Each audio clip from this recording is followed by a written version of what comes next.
Сәлем достар, бүгін біз сіздермен дифракция құбылысына байланысты есептер шығарамыз. Бұл бізде 20-шы жаттығудың бірінші және үшінші есептері. Тұрақтысы 0,04 мм дифракциялық тор, толқын ұзындығы 687 нанометр жарықпен жарықтандырылады дейді. Екінші ретті спектрді көру үшін торға бақылауды қандай бұрышпен жүргізу керек депті. Бірінші есеп, яғни К тең.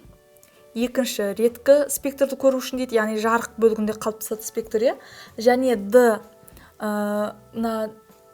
торының периоды 0,04 мм дейді. Және торға келіп түскен монохроматты жарықтың толқын ұзындығы бізде 687 нанометр дейді. Және бізге бұрышты тап депті. Енді біз өткен теориялық бөлімде қарастырғанбыз, яғни дифракциялық торда максимум байқалу үшін D синус фиміз неге тең болу керек еді? К лямбдаға тең болу керек болатын. Бұл жерде бізде синус фиді тауып алуымыз керек. Алдымен бұрышты табу үшін синус фиміз тең болады. К көбейтілген лямбданы бөлеміз D-ға. Осы жерден синус фиді табатын болсақ, яғни К-мыз 2 көбейтеміз 687 көбейген 10-ның минус 9 дәрежесі метр бөлімінде, яғни 4 көбейген 10-ның минус 6 дәрежесі метр болады. Бұдан жуықтап мәні бізде 0,34 шығады екен.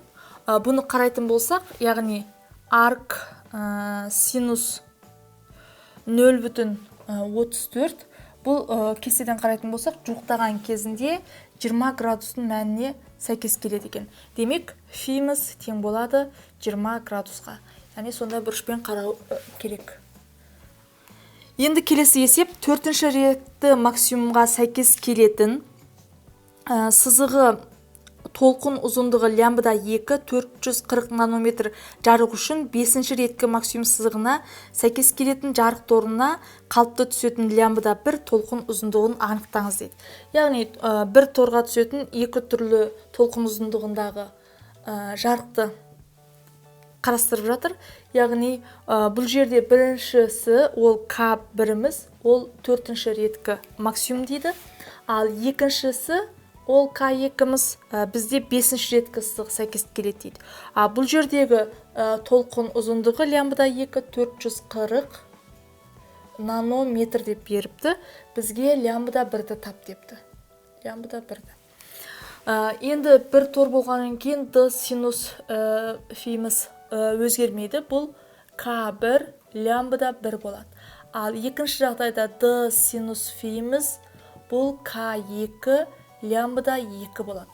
Енді теңдіктің мына жағы бірдей болса, демек мына көбейтінділерде бір-біріне қандай болу керек? Тең болу керек. Сонда К1 көбейтілген лямбда 1 тең болу керек, К2 көбейтілген лямбда 2.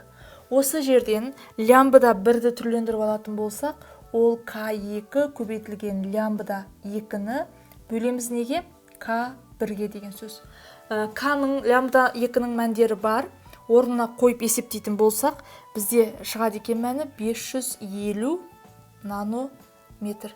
Яғни осындай толқын ұзындығына тең жарықты түсірген деген сөз. Балалар, есептер сіздерге түсінікті болды деген ойдамын. Сұрақтарыңыз болса, видеоның астына пікір қалдырыңыз, сіздерге жауап беремін.